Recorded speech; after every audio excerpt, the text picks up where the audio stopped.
萧家可真是会挑日子，许世子女和萧四爷出殡一块办，新娘子倒了8辈子血霉了。可不是嘛！听说世子娶的江家嫡女是个乡下杀猪女，萧家压根没当回事儿。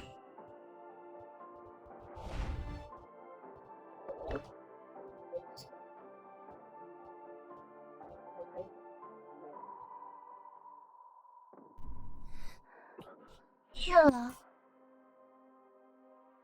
冤了，乖，叫夫君。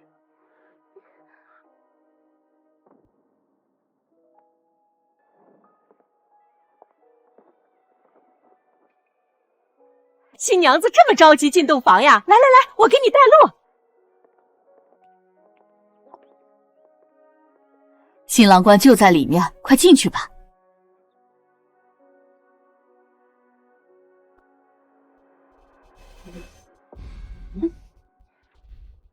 夫君，你说姐姐要是看到他大婚之日，我们这样会不会很生气啊？她一个杀猪女也配生气？等她嫁过来，我要她跪着给你端洗脚水，把她赶回乡下，再风风光光的把你娶进门。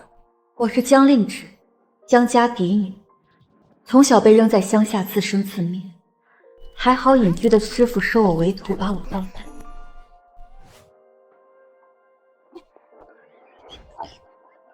江令渊、萧燕，你们费尽心机想把我踹回乡下，做梦！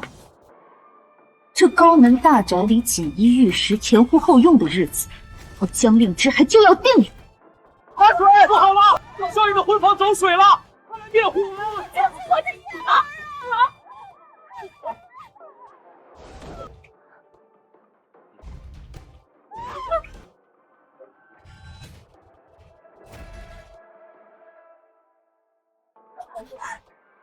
外头还在办丧呢，江家二小姐这就迫不及待地爬上姐夫的床，这真是太羞人了。就是这种真是。散了散了，宗科，今日之事谁都不许说出去。是，不对啊，被引过来的不应该是江令之吗？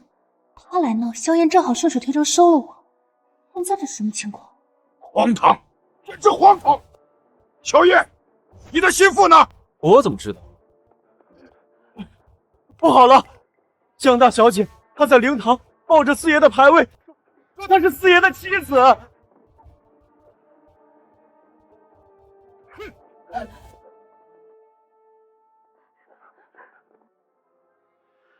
好你个杀猪妹！今天是你和叶儿大喜的日子，你在这披麻戴孝咒谁呢？谁说我要嫁给萧燕了？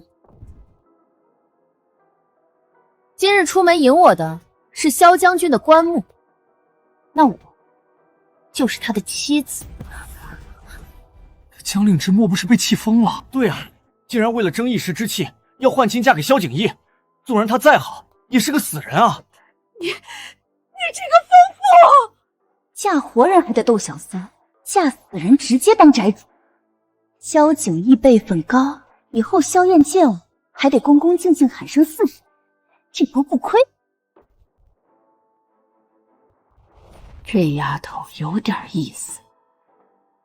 孩子，守寡的日子可不好过呀。老夫人，守寡再苦，也苦不过守着让我蒙受奇耻大辱的夫君。将军为国捐躯，是英雄，却未曾留下一儿半女，令只愿为他收养子嗣，让他100年之后仍有香火供养，求老夫人成全。行，你既然铁了心，那我丑话说前头。您说，做了景逸的寡妇，你这辈子生是他的人，死是他的鬼。要是敢不安分，我就送你去底下陪他，放七叔想都别想。就这，你还嫁吗？姐姐如此深明大义，一定不会反悔的，对吧？就是，令人都有我的孩子了，我必须娶她，就算小叔死了，你也得。我是你的长辈，你敢这么对你长辈说话？我嫁。从今往后，我生是四爷的人，死是四爷的鬼。主要是能当你们长辈，气死。好，这门婚事老身做主，换。都听好了，从今天起，江令芷就是我国公府尊贵的四夫人。老夫人，四爷他没死，他活着回来了！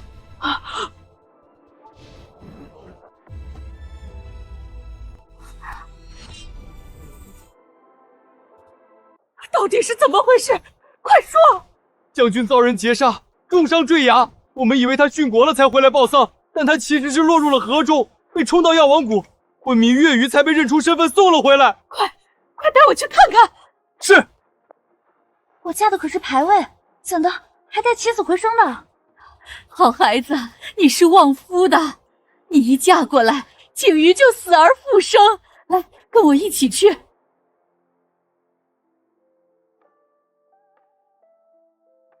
这就是我那位已故的夫君。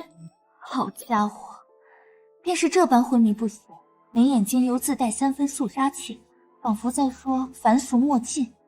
这模样，死了着实可惜啊！我儿怎么还躺着？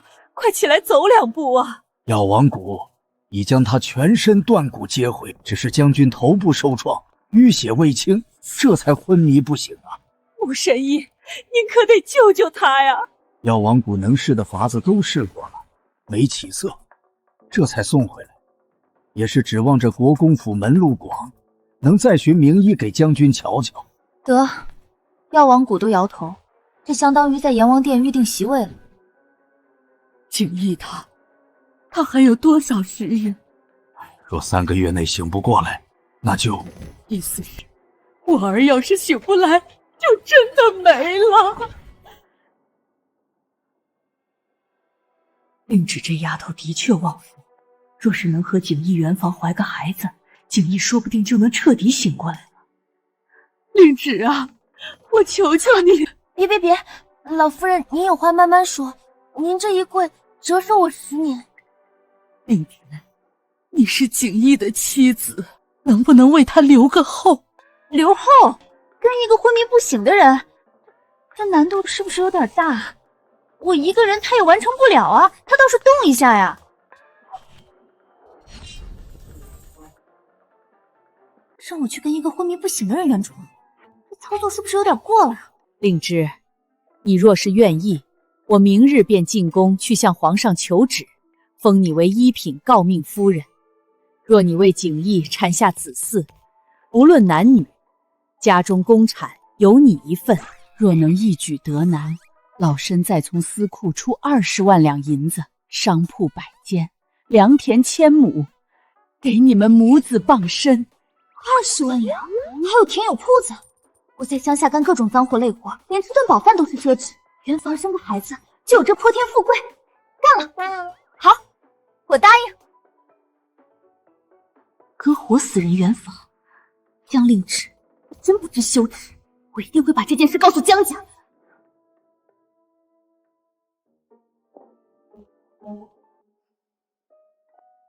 别慌，这萧景逸虽然看着是凶了些，但等下不还是要乖乖躺在这里被我罢了。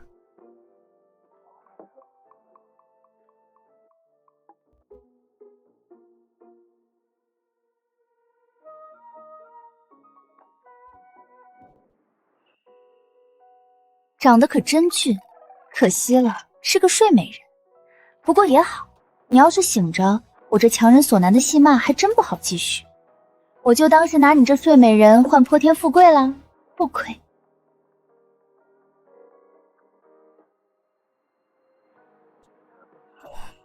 将军，你醒了。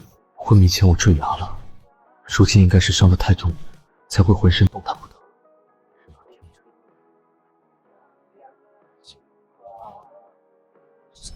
父亲，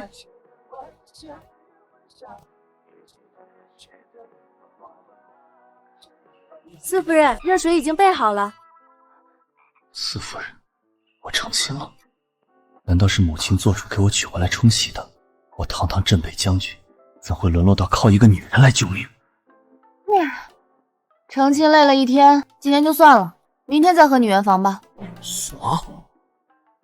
哎，还是你舒服，往这儿一躺，天塌下来都不用管。我要是能跟你似的，后天也往这儿一瘫，看谁还能逼我回江尚书府那个火坑。江尚书府那位江家姑娘，不是应该嫁给我大侄儿吗？难道这原本该是我的侄媳妇？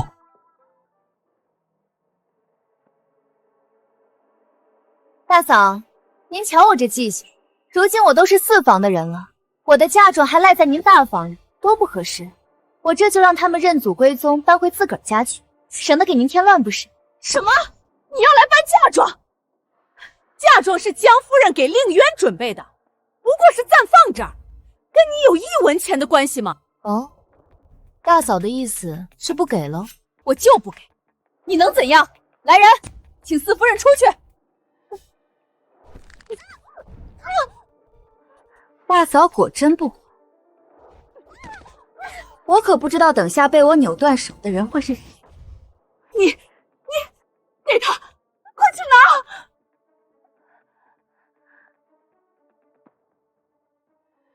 四夫人，嫁妆箱子都是空的。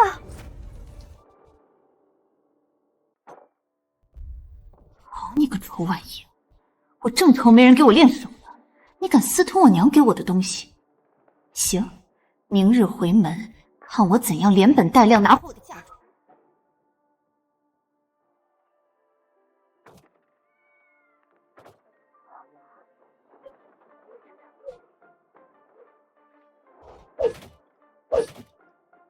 四夫人，您这是在干什么呀？给他编个躺椅，竹子轻便凉快，以后方便拖他出来晒阳光。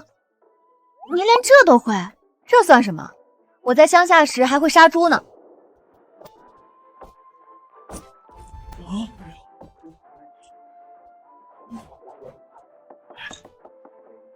令旨这刀法比几10年的老屠夫还利索。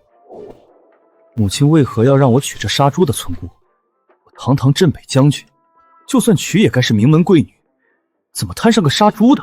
她肯定是贪图我国公府的银子，不然谁愿意伺候个昏迷不醒的病人？四夫人，这些都是萧老夫人赏给您的，尤其是这玉佩，明日您回门戴上，肯定贵气过人。您娘家人知道你在国公府日子过得好，便安心了。他们不会在意的。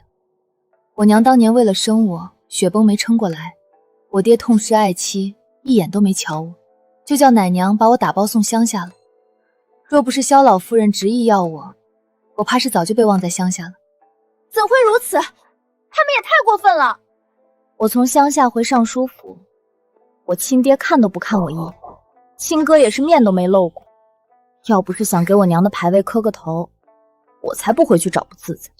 没想到她在江家过得如此凄凉。也是，若是过得好，又何至于要嫁给我这活死人？那您更得打扮得漂漂亮亮，让夫人娘亲在天之灵也放心。一边回忆一边旧年华，那情味在一句话，不要夸我，一边离散的季节，你的我陪着我的伤，你留下最后的一句话。将军啊，我现在可就只剩你一个亲人了。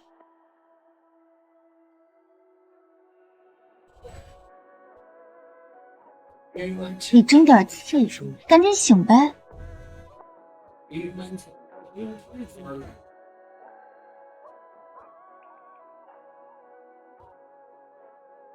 他哭了，怎么回事？听着他哭，心里怎么会如此难受？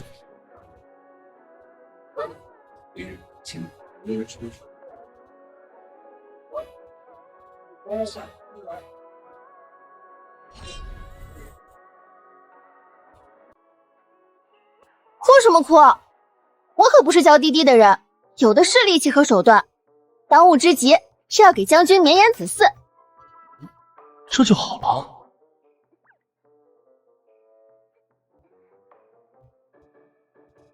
等等，现在还是白天呢。姐姐，这水要大桶的。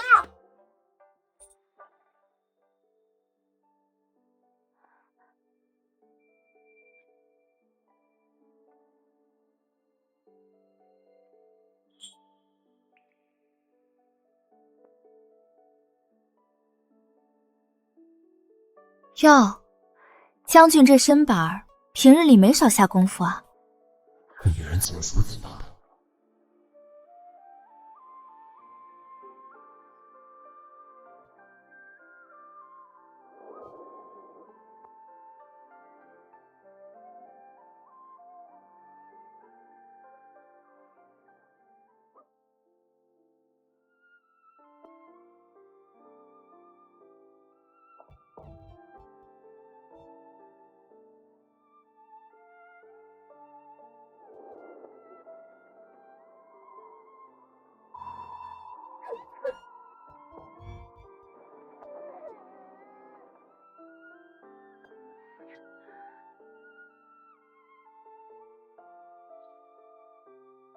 娘，女儿回来看您了。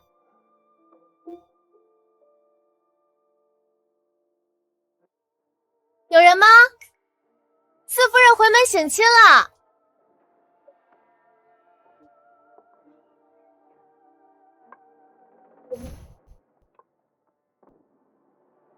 江令芷，你给我跪下！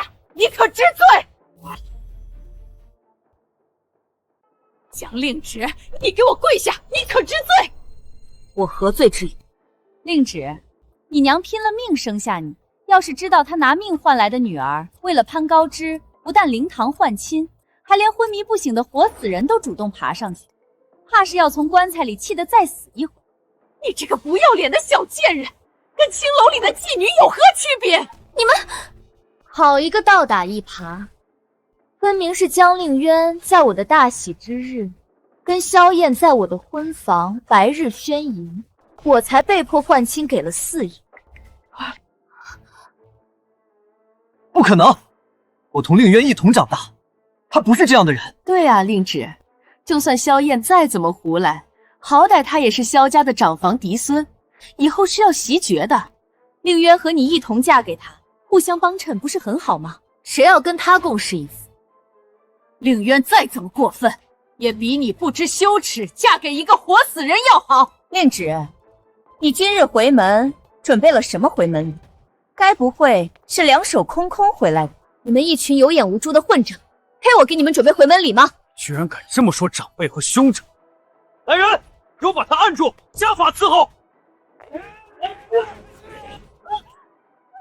倒要看看是谁教训谁！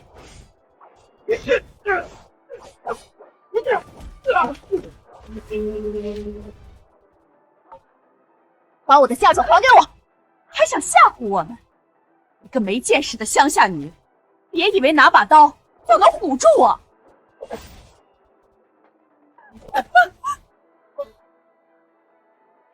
下一刀，我可就不敢保证萧在哪里。在被窝的库房里。来人，跟我走！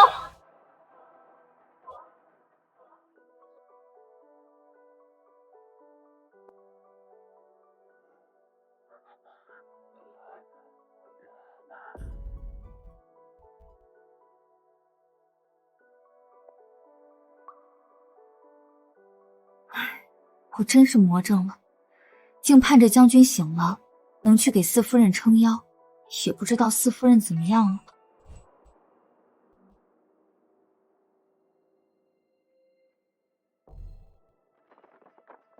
夫人，是御赐的7星连环锁。哎呀，真是不巧，这库房钥匙我们交给了管家，他正好回乡探亲去了，什么时候回来可说不定。令芷，你还是先回去，等他回来你再来拿吧。这算什么难事？砍了不就好了？江令芷，你疯了！毁坏圣上御赐之物可是要杀九族的，离祥寺可不要拖上我们。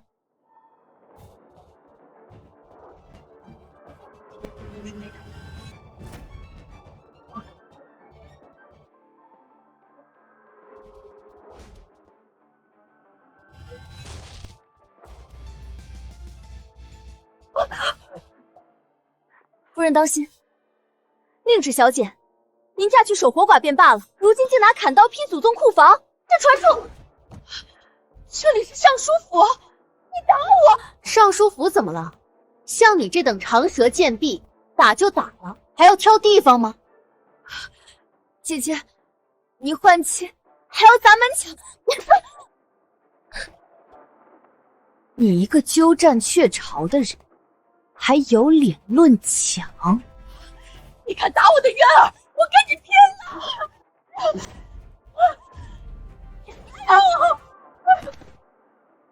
完了，天了！江令芷，你这忤逆不孝的乡野村妇，你想拿走渊儿的嫁妆？还愣着干嘛？拦住他啊！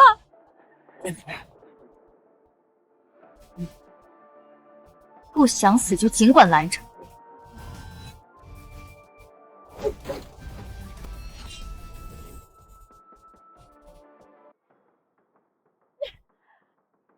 野蛮粗鲁，果然是乡下养大的杀猪匠，半点大家闺秀的样都没有。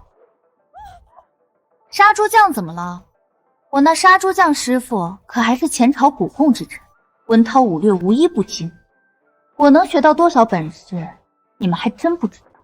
江令芷，你别以为你成了那个名存实亡的萧府四夫人，就可以拿走令渊的嫁妆。还愣着干嘛？拦住他呀！识时务者为俊杰，各位这个月的月钱总算没白拿。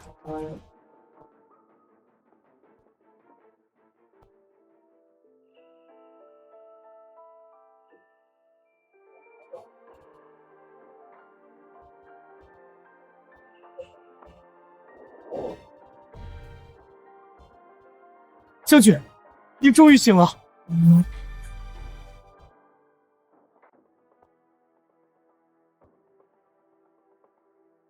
老天爷呀！我江家是造了什么孽呀？长起来这么个活土匪，这是要把我们家这都搬空啊！张令芷，你给我住手！出来！令芷，你眼里还有没有尊长？我是国公府四将军的夫人，我的地位远在你之上，怕是你还要对我请安？你放肆！江令芷，萧将军如今是个活死人，说不定什么时候过世，谁不知道你的四夫人身份？徒有虚表。你与其操心我，不如想想如何将我那些被贪没的嫁妆一件不少的补回来。嫁妆容后再议。把和离书拿来。是老夫人。你如今仗着四夫人的身份为所欲为，等四将军死后，必定大祸临头。今日你签了这和离书，也可尽早免去祸事。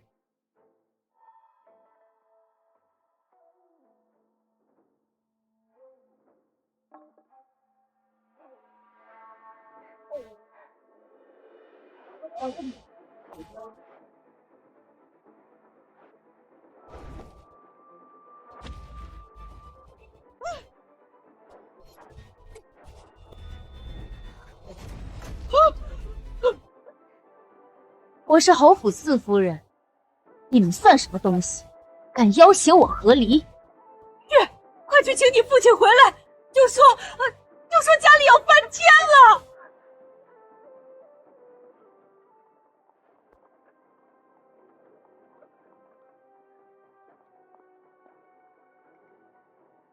你是说江家正在逼我夫人与我和离？是将军，不过四夫人把和离书撕了，还扔了江家主母一脸。原以为乡野长大的杀猪妇会畏惧权势宗亲，未曾想竟是这般心理。且慢下车，我倒要瞧瞧这出戏他们打算怎么唱。等老爷来了，看你还怎么嚣张！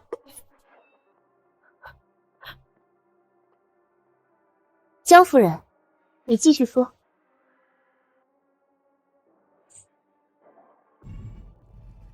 父亲，姐姐砸了库房，拿刀追着母亲砍，公公都被她气倒了。孽障！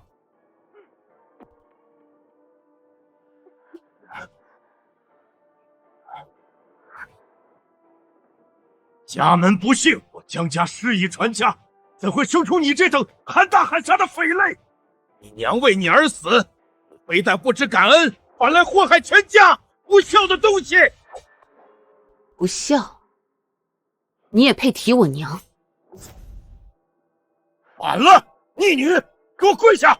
来人，请家法！姐姐，都是我的错，是我不该出现在这个家里，惹得你不开心。只求你别怪父亲。要是有气，你就打我，我绝不躲闪。只要你能消气，我怎么样都行。哦，这可是你说的，大家都听到了啊，是他主动要求的。我这人没别的优点，就是别人求到头上，从不让人失望。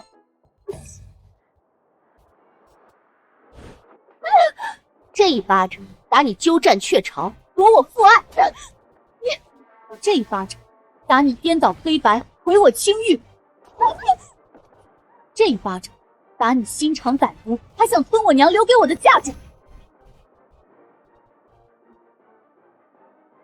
反了！这个孽障，当着我的面打人！来人！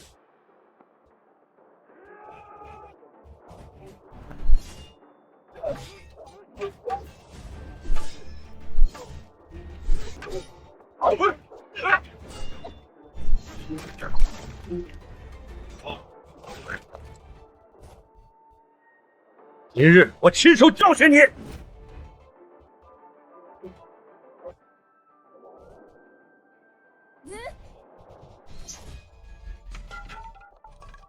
你这个逆女，居然忤逆你的父亲！父亲，从今天起，我就和江府断绝关系。都点清楚了，我娘留给我的一根线也不要少。回夫人，剩下的这60台，件件齐全，连塞香脚防磕洞的旧棉花都没给他们留。好，回府。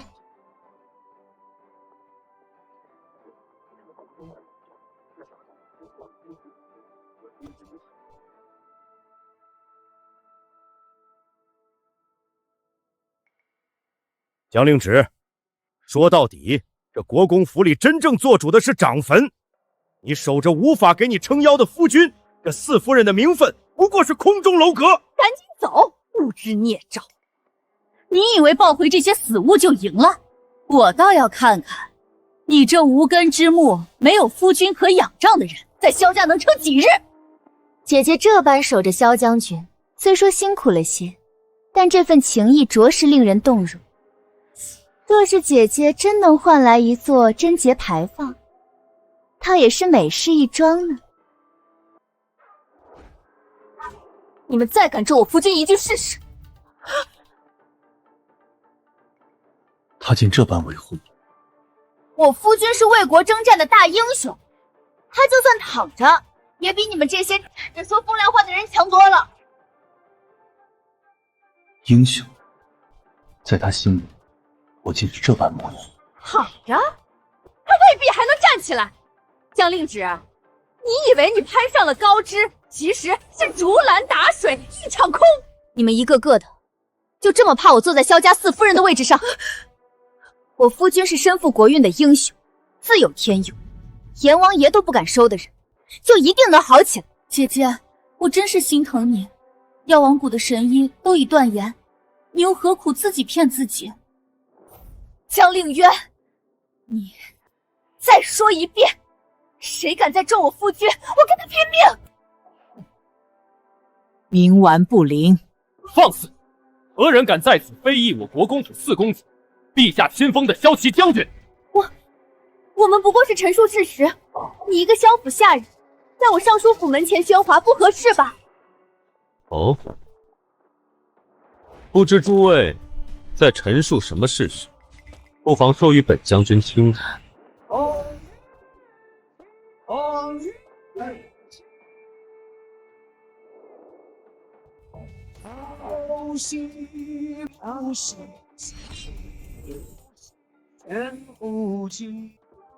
哦，不知诸位在陈述什么事实，不妨说与本将军听听。人其实不必害怕发生，我们的到的时候，你才比较一出现。这说他醒不过来吗？怎么会活生生站在这儿？完了完了，他醒了！我没经过他的同意就把他给睡了，他不会是来讨债休妻的吧？这脸我可丢不起啊！夫君，你醒了？啥事儿咱都回家关起门来慢慢说。现在原地晕倒还来得及。夫人日日为我编糖语，陪我晒日头，这般殷勤的盼我醒。我若再不醒，岂不辜了夫人一片？夫人，将军刚醒，一听您回江家探亲，立马强撑着就来给您撑场子了。汉子，我这是把娘家抄家了好吗？是来撑腰的，不是来找我算账的。将军您刚醒，身子骨还软着呢，哪能这么折腾？快回去躺着，我这就完事了。眼眶怎么好了？谁欺负你了？他们哪配让我难过？主要是看见你醒了，喜极而泣。我夫人大度，不屑计较，但我萧景烨向来小气，睚眦必报。萧将军，您这话说的就见外了呀！我们和姐姐就是一家人，闹着玩呢。江尚书，若非今日亲至，我竟不知我明媒正娶陛下钦点的夫人，在自家门口被一群人围着打。将军息怒，是老夫治家无方，惭愧。治家无方，那本将军替您治治。夫君，我有个主意。说。听闻城外静心庵环境清幽，最是涤荡心肠，不如请母亲和妹妹去那儿常住，好好反省反省，也算是成全他们刚才自愿领罚的诚意吗？就依四夫人所言，来人，送夫人和二小姐去静心庵，即刻动身。父亲，我肚子里可有香艳的骨肉。为出嫁和人苟混，你来人，带他们二人去面壁思过。夫君，咱们回吧，这儿乌烟瘴气的，再待下去怕熏着您。好，帮着夫人抬嫁妆回国公府。是将军。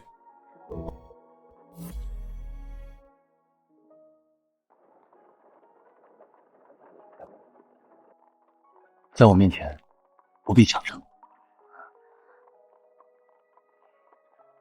从此萧家就是你的家，我就是你的家人。说的好像你能跑了似的，你可是我花了老大劲儿才嫁得的夫君。跑不了。所以夫人日后立威撑腰，乃至闯了祸要收拾烂摊子，都记得有我这个家人在。这可是你说的，以后我可就赖上你了。求之不得。原来被人毫不犹豫的选择和维护，是这种感觉。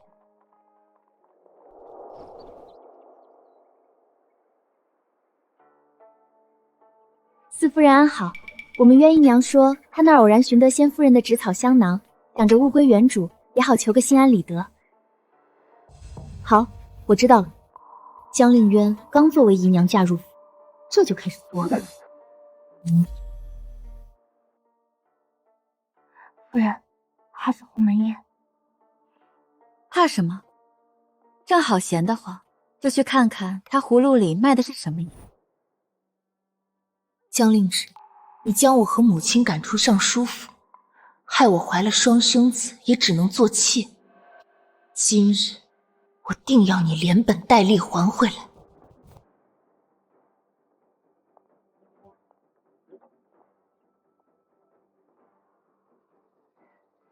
姐姐肯赏脸过来，妹妹我就安心了。香囊就在梳妆盒里，姐姐自取便是。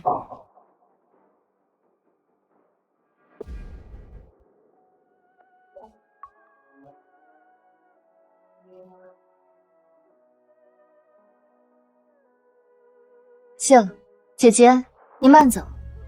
江令旨，过了今日，我看你还能不能笑得出来。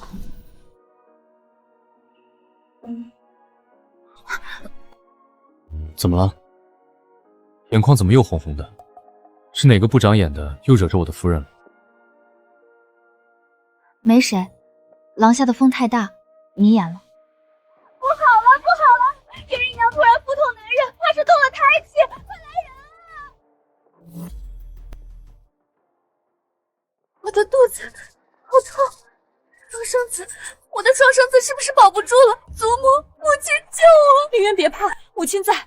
到底怎么回事？刚刚不是还好好的？这屋里是什么香？快把香炉灭了，打开窗户通气。我感觉好多了，肯定是有人在香炉里动了手脚，放了麝香，想害死我的双生孩儿。回老夫人，奴婢瞥见四夫人方才靠近过香炉，绝无可能，令旨断不会如此。可方才确实只有四夫人来的。是啊，我来取了个香囊，顺便欣赏了下这屋里的摆设。品味挺独特。姐姐，我知道你怨我沾了燕哥哥，可孩子是无辜的，怎么能下此毒手？好你个毒妇！住口！事情未查清前，还轮不到你们妄下定论。母亲，既涉及子嗣，此事非同小可，不如请宫中擅长此报的太医来查验，看是否有麝香，也好还阿芷一个清白。不必请太医啦，多麻烦呀！看他做贼心虚了，谋害嫡系子嗣，其罪当诛。姐姐只是被妒忌冲昏了头脑，还请祖母从轻发落。我的意思是，这香炉里肯定有麝香嘛，这么明显的事儿，哪用得着劳烦太医大驾呀？姐姐，难道真是你？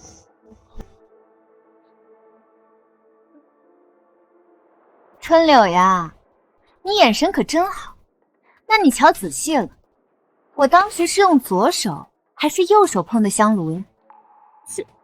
是双手，奴婢亲眼看到四夫人您双手捧着那香炉晃了晃，当时还以为您是稀罕，没成想。姐姐，你怎能如此狠心？妹妹这么信春柳的话呀？春柳自小一直跟着我，从不说谎，她叫是就是。好，江令元，这话可是你说的，待会儿可别后悔哦。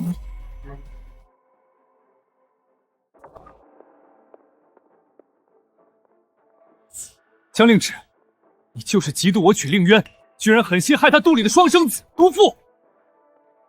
夫君莫急，等着看好戏。萧燕，你是不是对自己有什么误解？你什么意思？瞧见我夫君没？战功赫赫，英明神武。你再瞧瞧你自己，我放着这样的宝贝夫君不要，为你吃醋？你没照过镜子呀？你休要胡搅蛮缠！现在人证物证俱在。人证物证，好呀，你四婶这就给你看个更直观的。令旨小心！快看，他亲手碰了，他这是认罪了。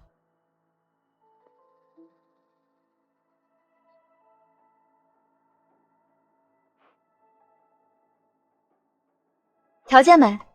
我对沉香木过敏。要命！怎么把这茬忘了？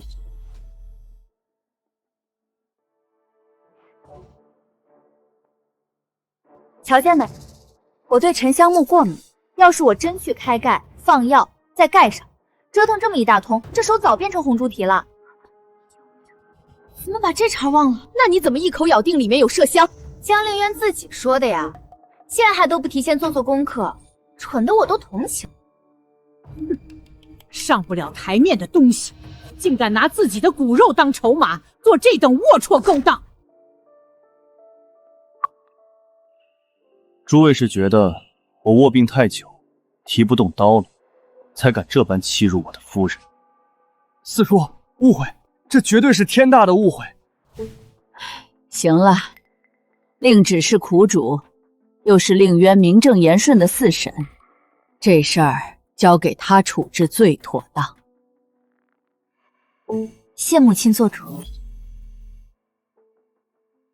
一个乡下杀猪的，能有多大见识？顶爹骂两句出气也就罢了。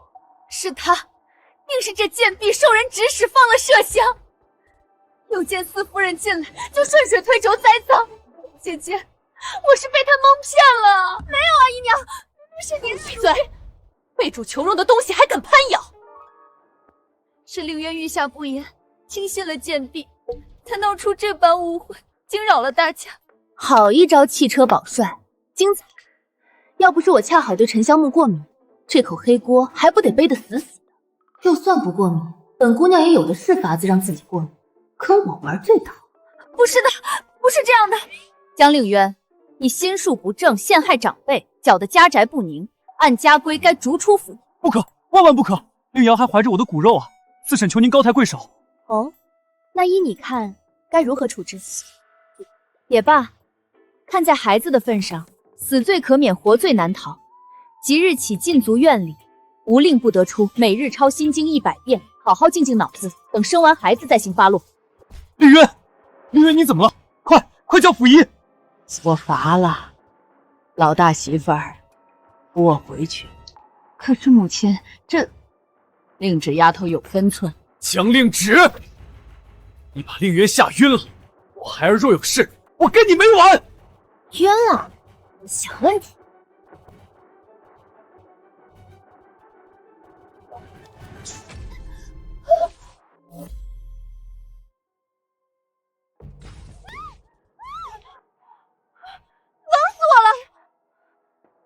别碰我！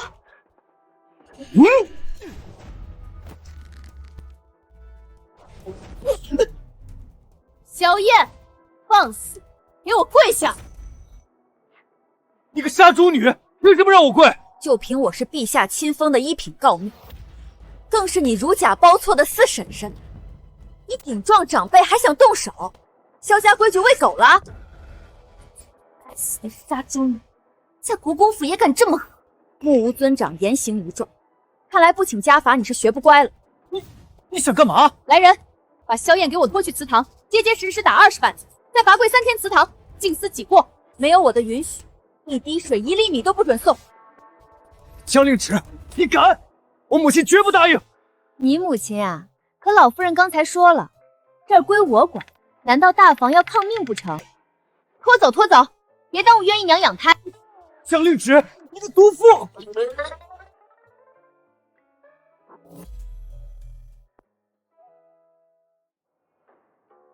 春柳，看好你家姨娘，乖乖抄经禁足。要是再搞出什么幺蛾子，后果自负。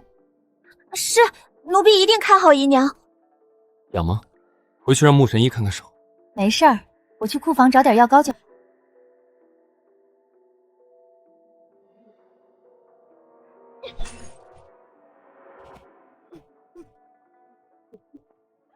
反了天了！那个杀猪的竟真敢动家法，还敢恶我燕儿，他眼里还有没有我这个主母？仗着四叔和祖母横行霸道，再不管，这后宅要改姓江了！做梦！萧家后宅还轮不到他撒野，你好好养着，这口气母亲一定给你出。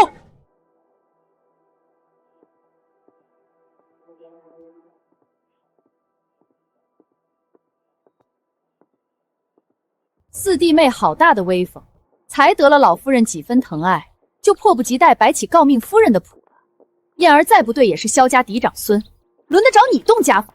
竟还敢罚跪祠堂！你可记得如今后宅是谁在当家？四弟妹好大的威风，才得了老夫人几分疼爱，就迫不及待摆起诰命夫人的谱了。燕儿再不对也是萧家嫡长孙，轮得着你动家法？竟还敢罚跪祠堂！你可记得如今后宅是谁在当家？哎呦，大嫂，您这可真是冤枉死我了！我不过是替您分忧，教了侄儿些规矩。今日他当众要对四姨动手，这要是传出去，别人还以为咱们萧家的规矩是纸糊的呢。难不成在咱们大房这儿，侄子打婶婶也算是家传手艺？你少拿鸡毛当令箭！掌家权在我手上，后宅之事还轮不到你指手画脚。掌家权当然要紧，但更要紧的是长得明白，对吧？毕竟这掌家权，瑞王妃赠的千年人参竟被换成了商炉根，大嫂这狸猫换太子的手艺可真是绝了。没什么呀，就是提醒大嫂，不管谁掌家，这账目啊、库藏啊，总得对祖母、对萧家上下都交代得清清楚楚。您说是也不是？你胡说八道什么？你再胡说，我撕了你的嘴！你再胡说，我撕了你的嘴！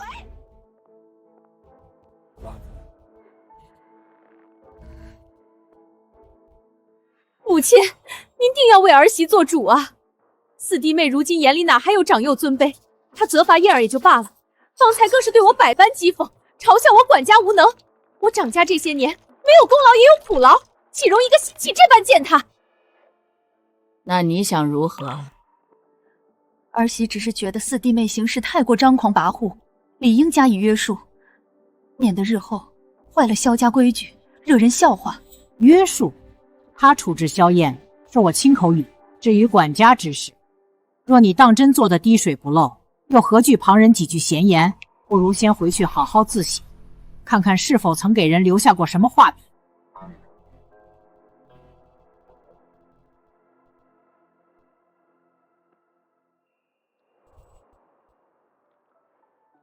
母亲万福。方才狄侍卫来回话，说牧神医嘱咐了，夫君外伤虽愈，但元气大伤，须得用上好的人参细细温补才行呢。完了，杀猪女要会死。景瑜的身子要紧。去年瑞王妃来府上探望时，赠了一支上好的千年人参，正好给他用。你去库房取来便是。母亲，瑞王妃所赠必是重礼，如此贵重之物，儿媳可不敢独自经手，可否请母亲一步，与儿媳一同前往库方查验取用？完了，这杀猪女要坏事。也好，人老了，是得多走动走动，便一同去看看吧。我也同去，府中库藏我最熟悉，正好帮母亲和四弟妹找找。老夫人、四夫人，这便是瑞王妃赠的那支千年人参。令芝，你快拿去给景怡用上吧。这可真是个宝贝儿，便宜我家将军了。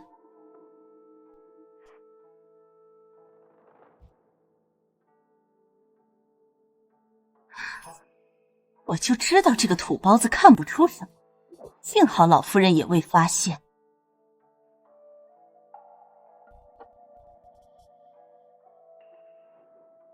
母亲，这支恐怕并非千年人参。江令芷，你胡说什么？这分明就是瑞王妃所赠的千年人参，库房记录的清清楚楚。你一个乡下来的，懂什么人参？休要在此信口开河！母亲，儿媳虽出身乡野，但机缘巧合下曾跟随一位老医师辨识过药材。人参气味清雅醇厚，根须密集而韧。您看此物，形虽似，但表皮粗糙，闻之有一股淡淡的土腥气，且须根易断。这并非千年人参，而是商炉根。荒谬！母亲，您别听他胡说，他这是故意找茬，想显摆自己。瑞王妃送的，怎么可能有假？瑞王妃送的人参自然是真的，就怕他道行不够，从盒子里溜走，让商炉根给替了去。这要是吃下去，补不了身子，反倒通了气，那可就好笑了。你是不是叫个明白人一验便可？速去请牧神医过来，就说萧府有重赏。是老夫人。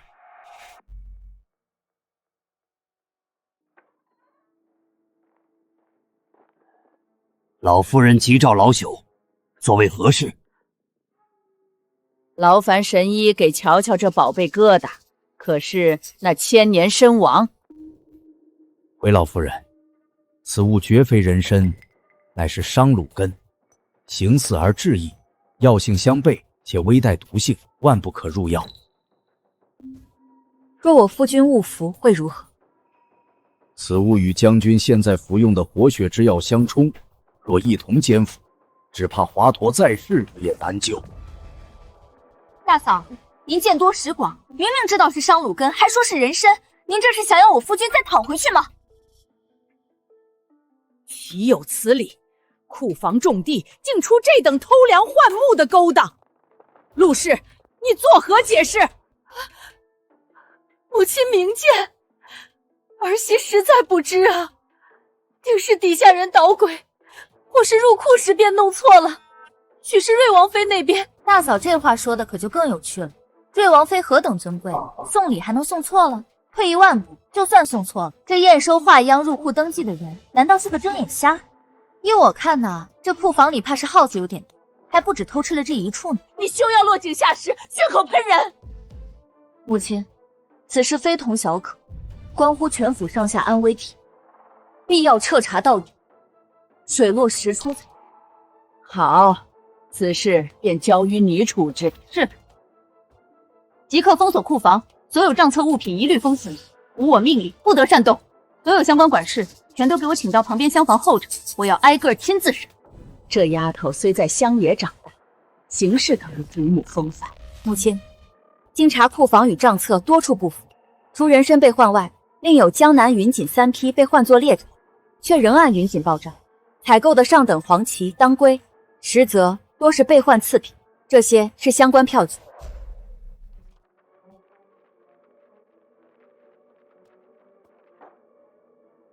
陆氏，这便是你管的家。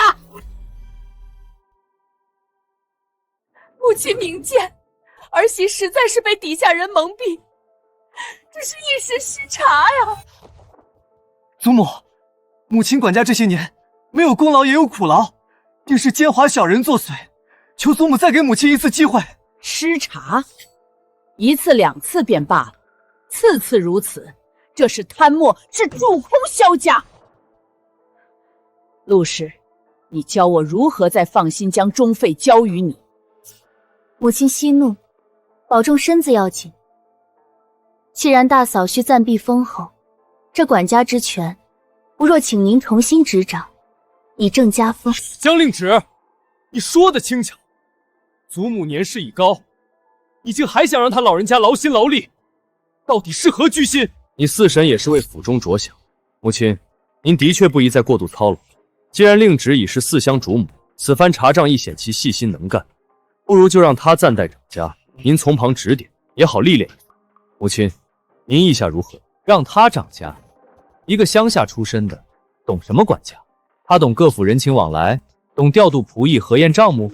四叔，您替他查账，就委推他上位，宠妻虽好，可这不是把萧家往火坑里推吗？萧燕，账的确是我亲自查的。你大字识得几个？有什么本事亲自查账？我再不济也强过某些人，不服便比试比试。比试？比什么？难道比杀猪吗？好主意。不过今天先不比那个，就比珠算，你敢吗？我自幼名师教导珠算，还能输给他一个杀猪的？有何不敢？只怕你输得太难看，下不来台。祖母，请您做个见证。这两本账册相同，以一炷香为限，谁先准确无误，算出亏空，指明错漏，便为胜。开始。这种小账也值得考我，装模作样，怕是连账目都看不明白。果然不识字，你这莫不是在赏画？算珠都不剥一颗，难道指望用眼睛瞪出数目来？祖母，这两处错了。啊！这两处纰漏我竟全然未察。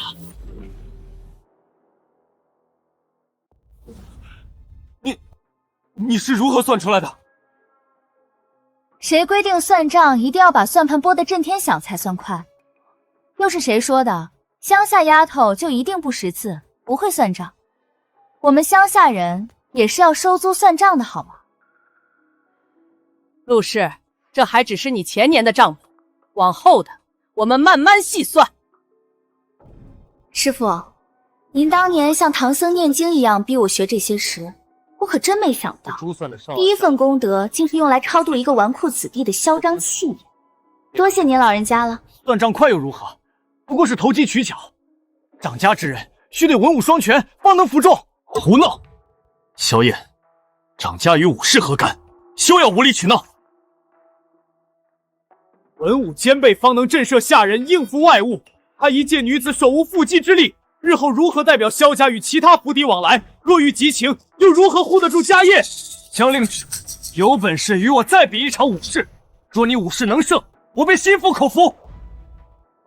夫君，无妨，他既不服，我便打到他服，省得日后总有人拿我的出身说事。令旨，不必理会他的混话。母亲，既是立威，便须立得彻底，打得一拳开，免得百拳来。请母亲准许我与萧燕武试一场，要比什么，随你挑。我骑射卓绝，京中子弟里也是数一数二的，这次绝不可能再输，定要他好看。好，就比骑射，看谁才是真有本事。罢了，去校场，点到为止，不可伤人的心。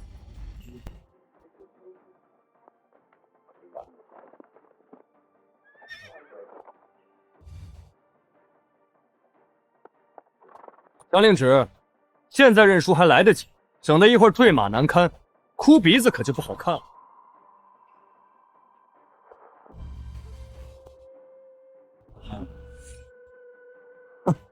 连马都不会挑，选这么匹烈马，看你怎么赢我！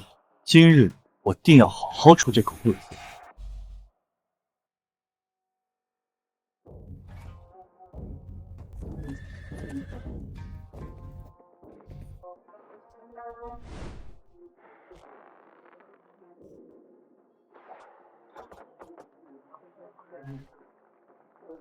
剑法，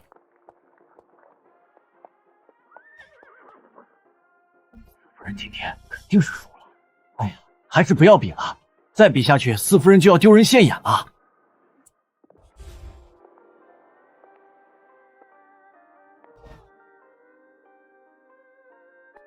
江令旨，他怎么在这儿？啊！曾羡慕闲云野鹤，做人间激情于天地，摇铃草木间，此生不作万劫，负一株水仙，回头月，愿望单转。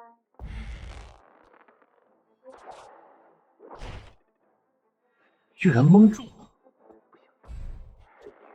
绝不能输。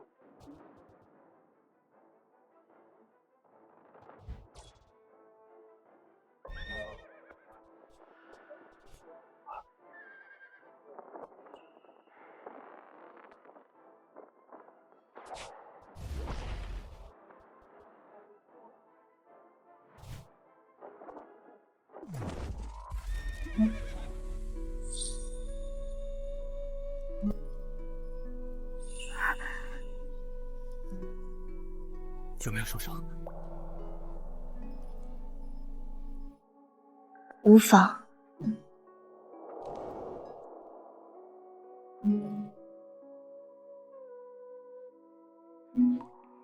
如何，大侄子？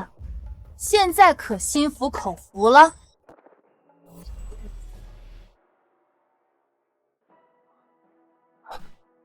萧燕，你敢出手伤人？文事不精，尚可勤勉；武事不济，犹可苦练。然而你心术不正，败局已定之时，竟行暗算偷袭之卑劣行径，罔顾伦常，危及长辈性命。现于你两条路：一，前往北疆军中，从最低等的马前卒做起，不立军功，永不回疆。祖母，北疆苦寒，战事不断，那是要命的地方啊！那就留在京都，任职武骑卫，负责城门巡守，在京城父老乡亲的众目睽睽之下，好好历练你的心性，学学什么叫规矩。边关那是九死一生之地，若去，这国公府的富贵荣华只怕再与我无缘。可留在京都，让我堂堂国公府嫡长孙去做那看守城门的，这脸还要不要了？以后还怎么在京城圈子里混？速选！孙儿愿留京，任职武骑尉。望你记住今日教训，好自为之。今日各位皆是见证，四夫人将令指纹是合账，明察秋毫，武士骑射，临危不乱，其才其能其德其勇，皆足以服众。师父，您教我藏锋守拙，明哲保身。可这深宅之内，有时亮出刀锋，才是最好的保身之道。即日起，府中一切中馈事务，由四夫人将令旨全权执掌。即日起，府中一切中馈事务，由四夫人将令旨全权执掌。所有人员、账册、库房钥匙，即刻交接。若有怠慢违逆者，加规处置。是。至于陆氏，母亲，你执掌中馈多年，却账目混乱，亏空巨大，更是纵容包庇，险些置锦衣于死地。念你多年苦劳，暂留你在府中，但所有查实亏空，必须用你的嫁妆私产悉数填补。若有短缺延迟，别怪我家法无情。母亲，那可是儿媳毕生积蓄，这是你挽回过失、将功折罪的最后机会。将令旨，杀猪见地，实在是碍事。吾父郡主乃京都头号刁蛮之主，将萧景衣视若性命。待老夫人寿宴之时，我且借他这把刀，我倒要看看你还能得意到几时。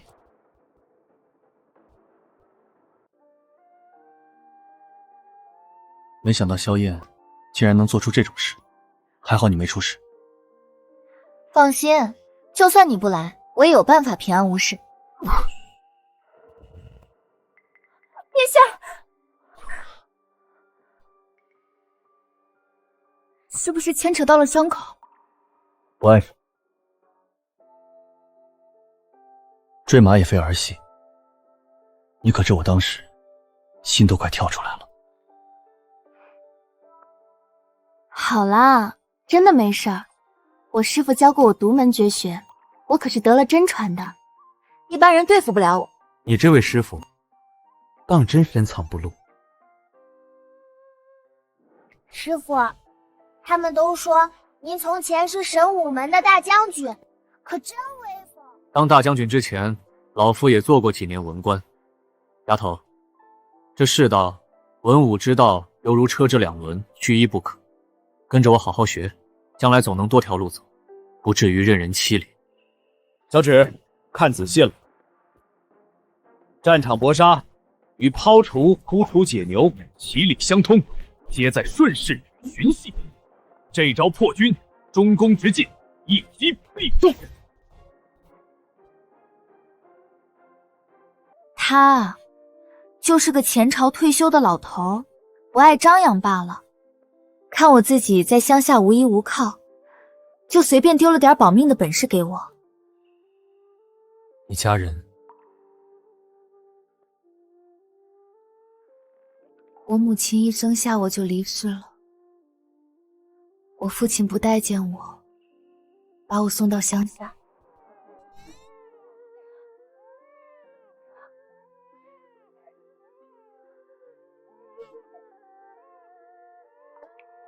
所以我才拼了命也想嫁进萧家过好日子。萧将军有没有后悔娶我这个乡下女？所以娘子当时才趁我昏迷不醒时就占我便宜。说起来，夫君你这么厉害，怎么会在大军凯旋时被伤成这样？当日埋伏我的人，我已经有些名誉。不过，查我在行啊！我帮你揪出那个内鬼如何？夫人这般厉害，那是自然。此事牵扯甚广，等有了确凿进展，我会第一个告诉夫人。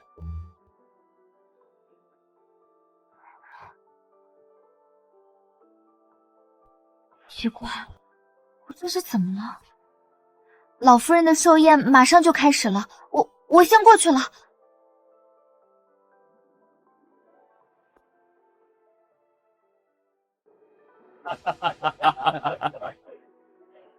瑞王妃到，灵枢郡主到。郡主今天好美啊！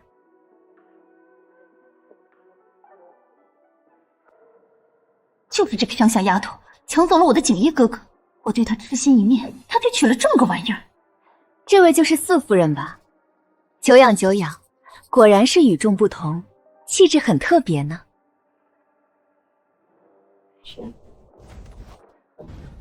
就这点伎俩，未免太过儿戏。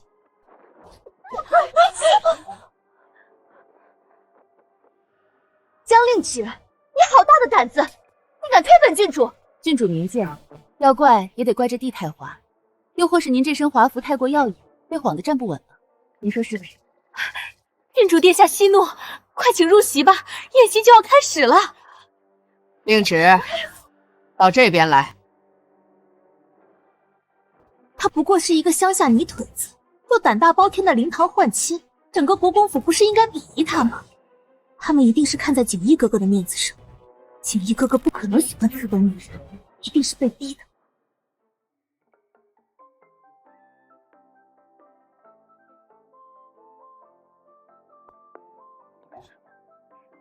无碍，郡主想给我下绊子，结果自己险些表演了个平地摔跤。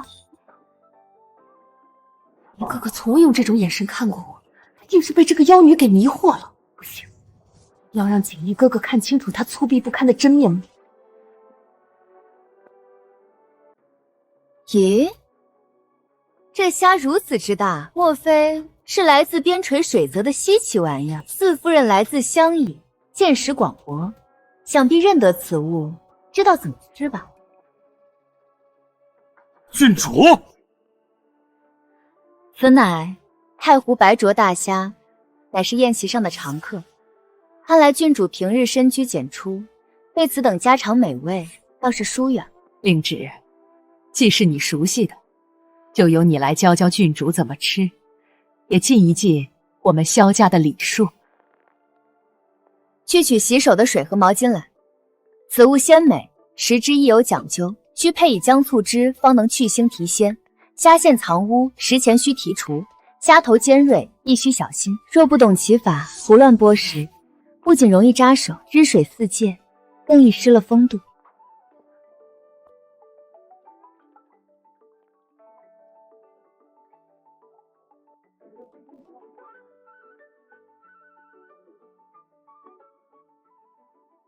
母亲，您尝尝。果然鲜甜，令芷倒是细致周到。好你个杀猪女，高公好很得意吗？气死我了！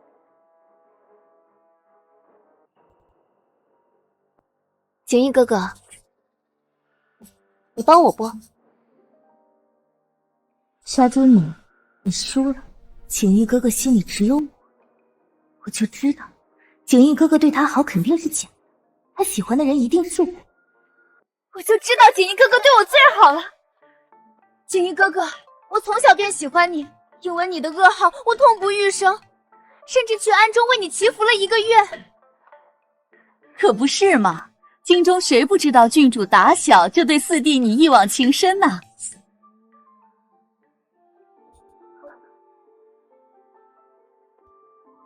郡主厚爱，萧某承受不起。我这一生有令芷一人足矣，并无他念。我给你的虾，你竟然剥好了给他，他一个杀猪女只配！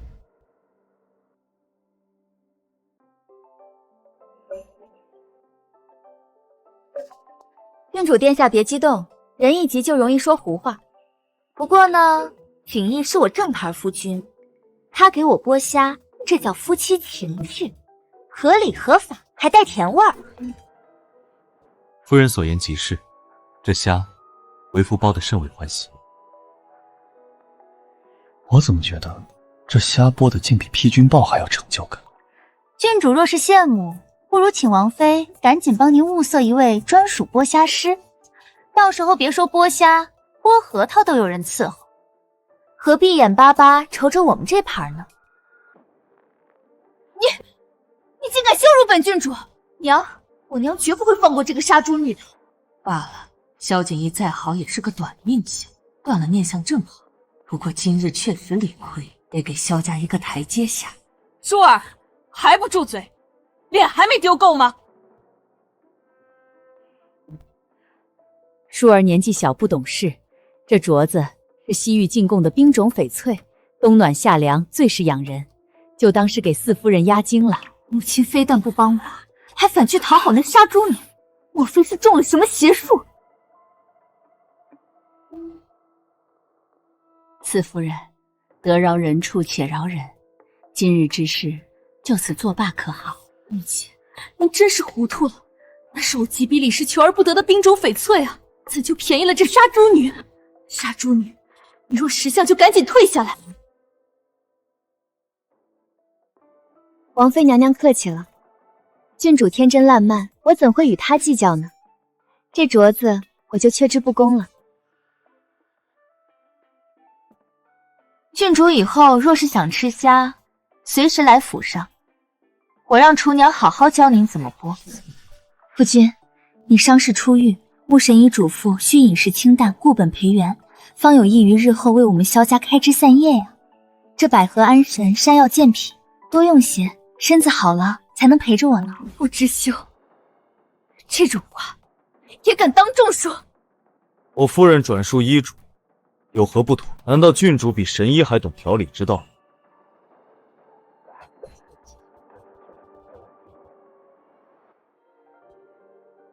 辛苦夫人。四弟和四弟妹真是亲蝶情深，令人羡慕啊。只是成婚也有些时日了，日日这般恩爱，怎的弟妹这肚子还未见有动静呢？莫不是老天爷都觉得有些事强求不来，终究是门第有别，不太相配。哎呀，多谢大嫂提醒。说起来，京郊红罗山的送子观音可灵了，尤其是有福气的人去求，一求一个准儿。那确实灵验。要说有福气，谁能比得过嫂子您呀？年纪轻轻就为萧家添了2位嫡孙，这福泽真是深厚的令人好生羡慕。哼，乡下丫头就是没见识。不如大嫂发发善心，替我去求一求，让我也沾沾您这天大的福气，说不定我下个月就能怀上啦。红罗山那99节天阶，一步一叩首才能到山顶。这个杀千刀的贱婢，竟然想让我去替他受这份罪。四弟妹可真会说笑。大嫂，莫非你不愿意？令侄我虽有心替你，却怕反倒误了你的机缘。心诚则灵，我倒是真怕嫂子心不诚，反倒误了我。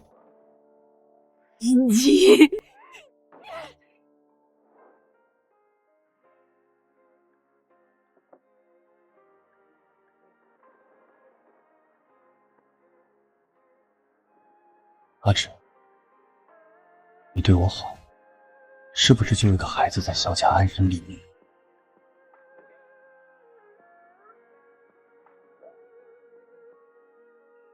当然是。果然，我只是个工具人，即便只是工具人，令只为我做了这么多，我也会对他好。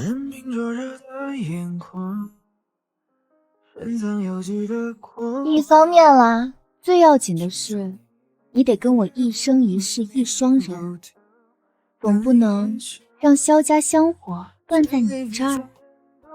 当然，老夫人许的那些金山银山更有钱。江湖杯酒味，只盼旧人无恙。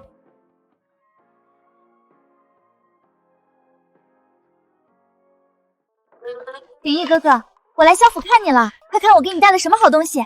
这可是南疆特供玉肌膏，去疤生磨，效果一流。你身上那些刀疤剑伤，一抹保证还原成小鲜肉。郡主还请自重，我是有妇之夫。没事儿，锦衣哥哥，我可以等。你是喜欢我的。我要沐浴就寝了。郡主请回。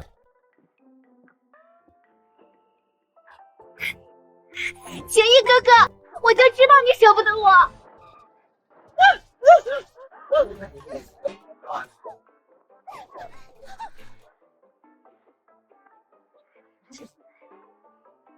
郡主还真是热情似火，不过扑身前记得先擦亮眼睛看清楚。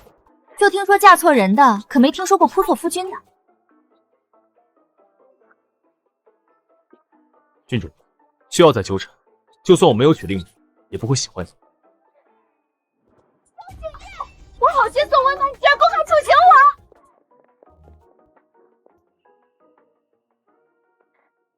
没想到将军的桃花运还真多呀。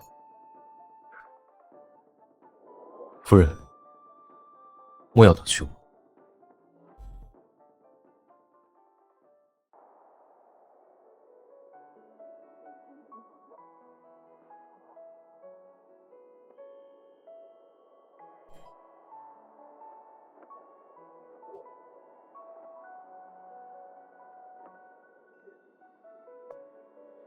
天寒莫要冻着。以前在乡下，冬天比这冷多了。令旨，以后每一个冬天，我都不会让你再感觉到冷了。小时候一直羡慕其他人有爱他们的家人，没想到有一天我也能拥有。这里的伤疤还疼吗？皮外伤早已无碍，这些伤有些是在北境留下的。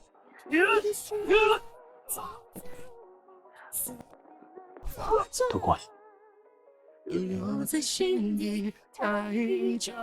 后不许再受这些伤。好。有人在你凯旋时设伏，要你的命，这事在我这儿可过不去。令旨，此事牵连甚广，背后之人。我不管他牵连多广，背后是谁，敢动我江令旨的夫君，就是跟我过不去。你这身板，可是我用尽办法才从阎王爷手里抢回来的，谁再敢碰一下，我把他剁碎了喂猪。好，都听夫人，有夫人护着，为夫甚安。知道就好，快告诉我背后之人。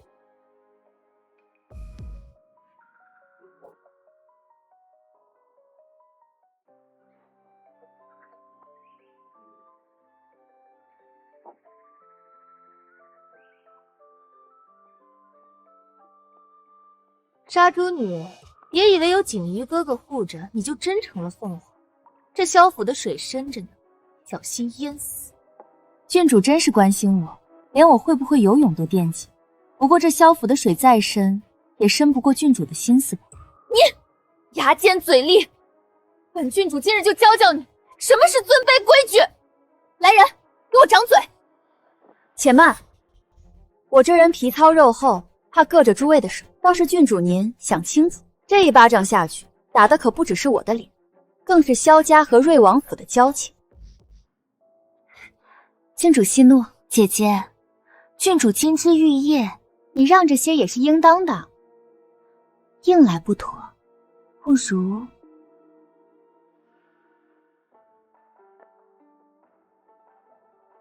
江令之，既然你懂规矩，本郡主现在要烹茶，需用无根水。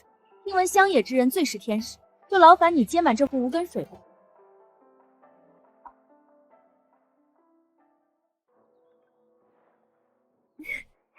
姐姐最是灵巧，这点小事儿定难不倒你。郡主有令，岂敢不从？这接无根水啊，最讲究机缘，急不得，还请郡主移步凉亭稍坐，慢慢等候。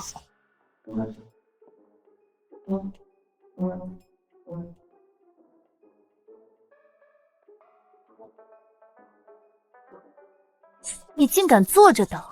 郡主莫非想让我对着天空念咒求雨？哎呀，早知道该跟庙里的道长学两手，现在临时抱佛脚也来不及了。要不，郡主您亲自示范个呼风唤雨的法术？郡主，您该不会就是想要让我晒太阳吧？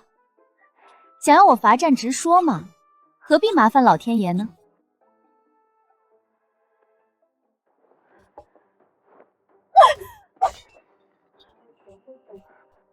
你强词夺理，本郡主看你就是存心怠慢，这就是你们萧府的待客之道吗？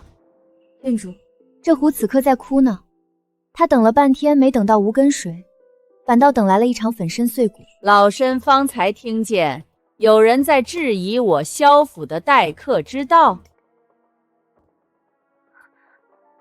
老夫人，我不过是想让四夫人接些无根水烹茶，她却百般推诿。祖母明鉴，郡主只是心直口快，想必是四嫂久在乡野，不懂风雅。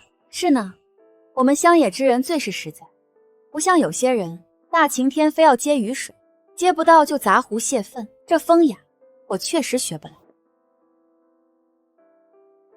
郡主，无根水乃天赐之物，今日天晴日朗，你让令旨如何变出雨来？还打碎了这御赐的白玉壶。我不知道这是御赐之物。郡主今日心气不顺，留在府上也是徒增烦恼，不如回王府好生静静心。来人，送客。江令旨，你给我等着！他不知道，难道你也不知道吗？若非你悉心指点，郡主金枝玉叶又怎会想到如此别致的风雅之法？江令渊，你身为萧家妇，不明事理，不劝善行，反而煽风点火，酿此大祸。祖母，即日起，每日抄写女诫50遍，好好思过。祖母，这些知错了，祖母开恩。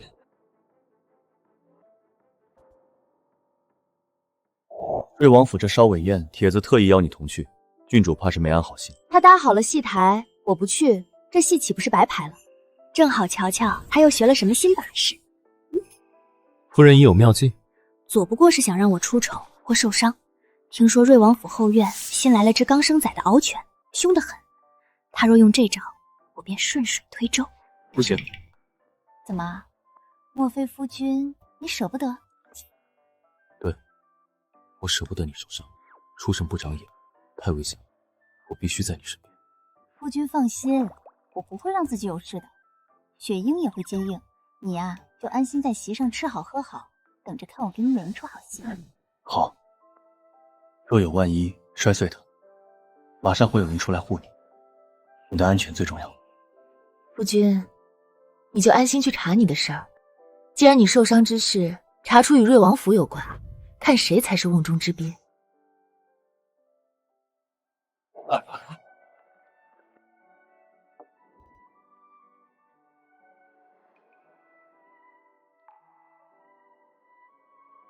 不好了，萧四夫人出事了！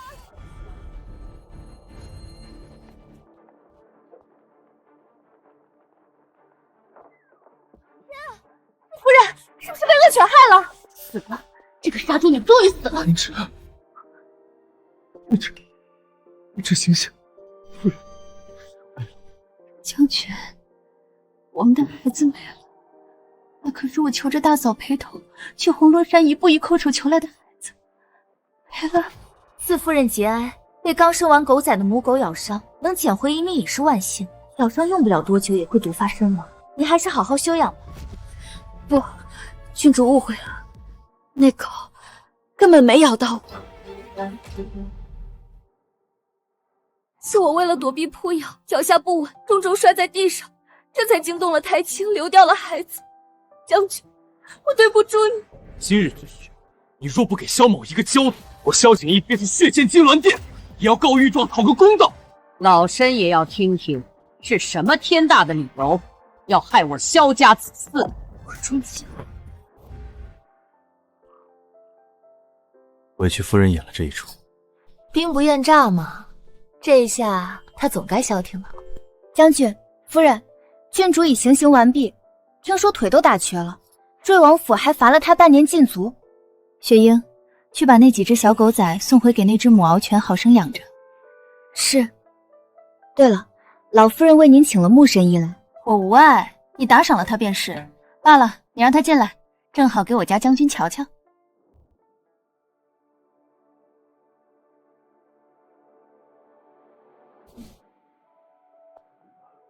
齐爷，神医，他怎么样？穆神医这是什么意思？难道我感觉良好，但实际不行了？穆神医，您给我交个底儿，我夫君这身子是不是虚得厉害？您直说无妨，是得用虎鞭鹿茸，还是得炖10全大补汤？我能扛得住，大不了我把嫁妆当了，也得把他这身子骨养结实。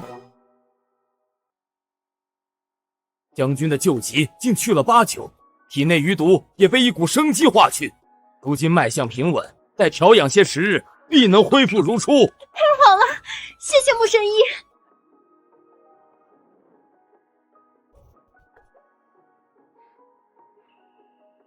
有劳神医保密，对外仍说我旧伤未愈，需静养。明白明白，这实在医书难载啊！全赖我家夫人旺夫，她可是有本事从阎王手里抢人的。可不，将军娶我，怕是前世敲穿了9981只木鱼才换来的福报。我这旺夫命格，怕是比您的金针还厉害些。阎王爷翻生死簿见到我的名后，都得添上几笔阳寿呢。是，所以为夫必将夫人时时捧在掌心，本尊一世呵护。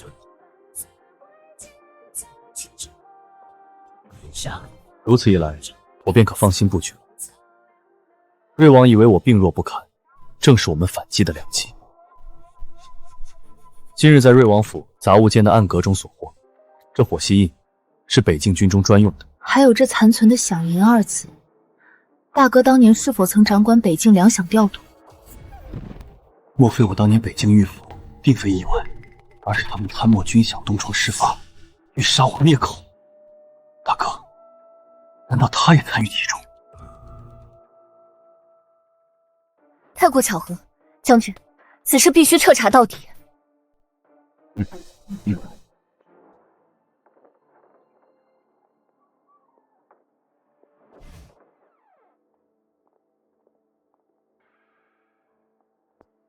王爷，我四弟妹江令芷近日在清查府中旧账。废人，一点首尾都处理不干净。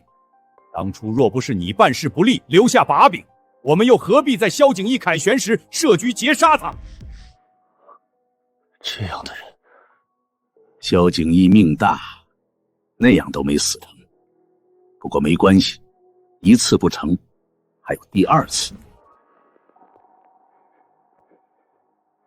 祭天大典在即，那是我们动手的最佳时机。你回去后，务必想办法盯紧萧景怡夫妇，若有异动，立刻来报。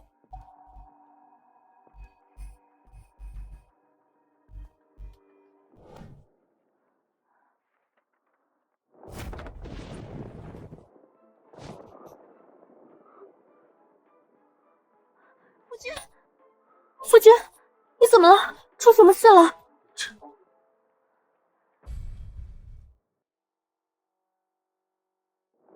亲耳听到了。听到什么？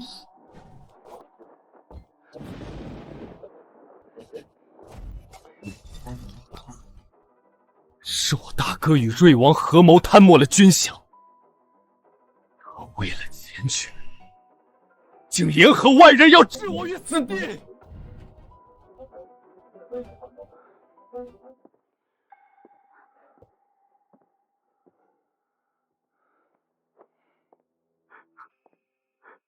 为什么从小到大，我敬他重他？父亲去得早，长兄如父，为何会是他？夫君，不是你做错了什么，是他们的贪欲蒙蔽了良心，为这样的人伤心，不值得。刚才还在密谋，欲在祭天大典上再次对我下手。祭天大典，好机会！他们想动手，我们正好将计就计。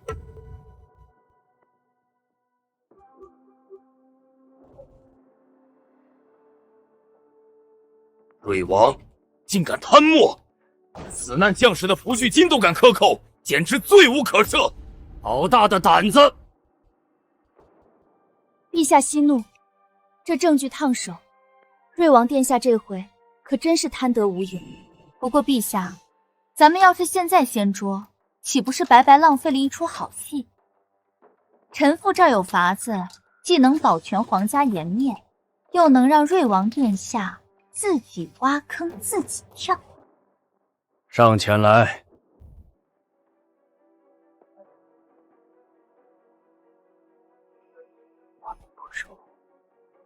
准，就依你所做，朕倒要看看他能狠心到什么程度。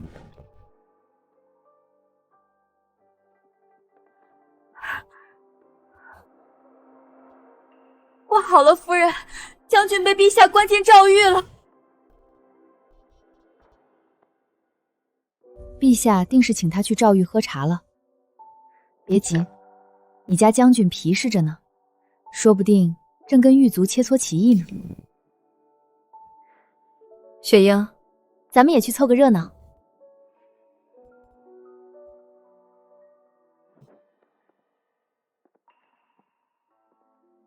夫人，您已经看了一整天了，歇歇吧，眼睛都要看坏了。不行，我得趁将军在狱中他们松懈的时候，赶紧把账本查出来。好你个陆氏，我说你贪了那么多银子，怎么就没再见你吃胖的？原来是权位给瑞王府了，这下可让我逮着了。夫人，找到了。何止找到了，这数额大的，够瑞王吃下一整个军队了。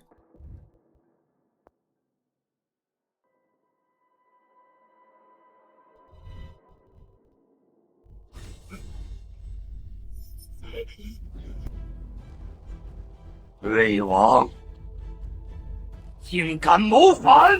来人！臣在，将这逆贼拉去斩首，悬首示众3日，其党羽统统按谋逆罪论处，严惩不贷。陛下饶命，我是被逼的，是萧敬平，对，是萧敬平撺掇我的。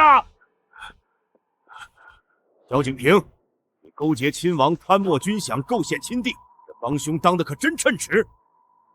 念其最终未酿成大祸，且乃国公之后，革去一切爵位官职，抄没家产，一家人发配边疆，永世不得回京。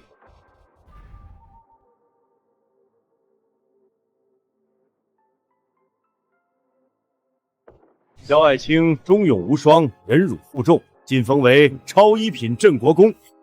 领旨，谢陛下隆恩。世袭罔帝，赐丹书铁券，掌京畿卫税与北境兵权。往后朕的安危，可都交给你了。臣谢陛下。陛下圣明，恭喜萧将军沉冤得雪。还有朕的奸细官萧夫人，这出戏盯得漂亮，智勇双全，护驾有功，乃女中豪杰。号封超一品镇国公夫人，赐凤冠霞帔，赏黄金1万两，锦缎1000匹，京郊黄庄2座。往后宫里有什么热闹，还得借你的慧眼一用。臣妇谢陛下隆恩，只要管饭，随叫随到。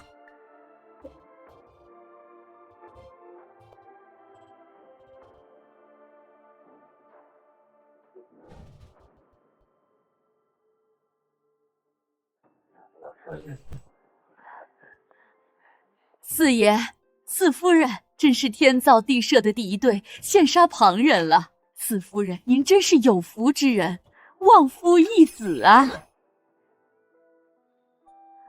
夫人，今日这酒味道似乎格外好。那还不是因为喝酒的人心情好。江令芷，害得我要去流放，孩子也因此没了。今日我就要你血债血偿，你去死！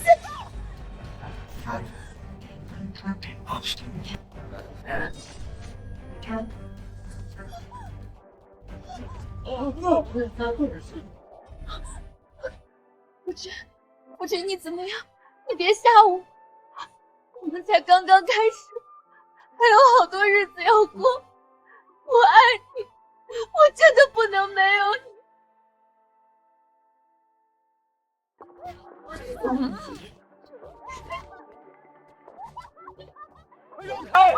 让老夫看看！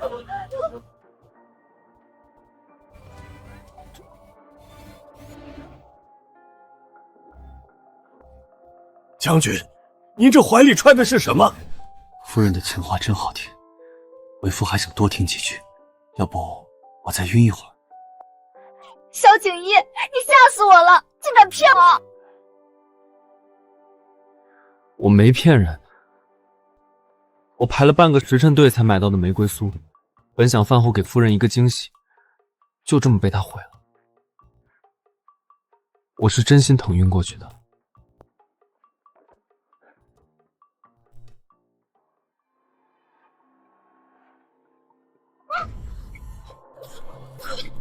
令芷，你怎么了？神医，快看看他！恭喜四爷，贺喜四夫人。四夫人这不是病了，是有喜了。依脉相看，已近2月，真是双喜临门，天大的喜事啊！恭喜四爷，贺喜四夫人。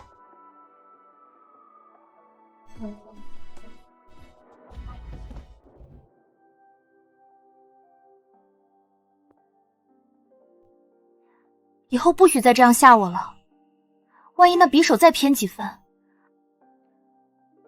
没有万一，任何情况下我都会护在你身前。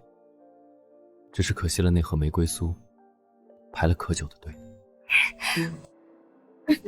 现在闻不得太甜腻的味儿，可能宝宝不喜甜食。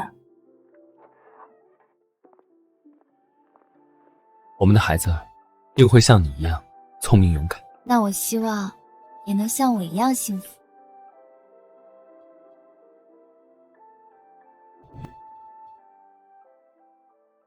要说这镇国公夫人，乃天赐的大福星，十分了不得，有一身杀猪的好本事。